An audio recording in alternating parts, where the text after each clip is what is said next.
ئەو گەنجێکە و کاریزمای هەیە و کەسێکی بەتوانایە کە هەڵگری ئاینی ئیسلامە.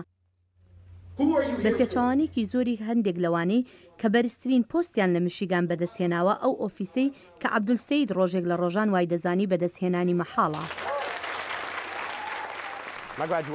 کاتێک کۆلیژم تەواو کرد بیل کلینتن لی پرسییم بۆچی دەچمە بەشی پزیشکی و لی پرسییم ئایا بیرم لەوە کردووەتەوە خۆم هەڵبژێرم. لەو کاتەدا هەستم کرد ئەو بۆ من نییە. ئەم بڕیارەشی لەبەر ئەوە بوو کە پێشتر چۆن مامەڵەی لەگەڵدا کرابوو.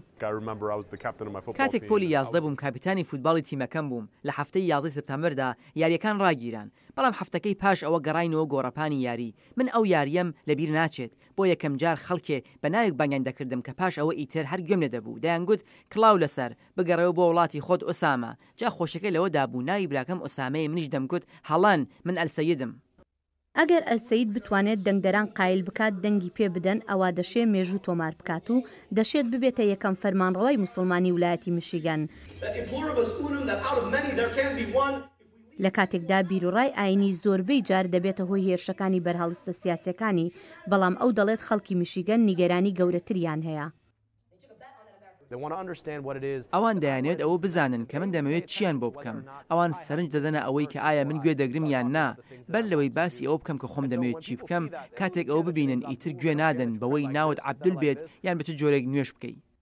بەڵام ئوسامە سیبلانی خاوەن ماڵپەڕی ئەرەب ئەمریکن نیوز کە زیاتر بۆ عەرەبەکانی میشیگانە دەڵێت کات گۆڕاوە بۆ عەرەبە ئەمریکایەکان.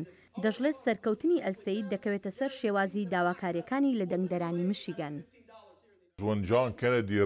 کاتێک جان کەنەدی خۆی کاندید کرد هەموو کەس بیری لەوە دەکردەوە کە ئەمە یەکەم کاتۆلیکە ئایا دەتوانێت بگاتە کۆشکی سپی ئەو توانی. کاتێک باراک حوسێن ئۆباما خۆی کاندید کرد گوتیان ئەمە یەکەم ئەمریکایی ڕەشپێستە ئایا دەتوانێت بگات. ئایا ئەوەندە دەنگدەری ڕەشپێستی هەن کە ڕەشپێستێک هەڵبژێرن؟ نا ئەوەندە نین، بەڵام ئەو سەرکەوتوو بوو دوو جاریش. جایا دەرفەت هەیە بۆ مسڵمانێکیش بێت بە فەرمانڕەوا؟ بەڵێ هەیە. ئەلسەید یەکێکە لە چەندین کاندیدی دیموکراتەکان بۆ هەڵبژاردننی بەرایی میشیگن کە لە 7 مانگی 8 ئەنجام دەدرێت. ئەو وەکو گەورە کاربەدەستی تەندروستی دیترۆیت ناسراوە.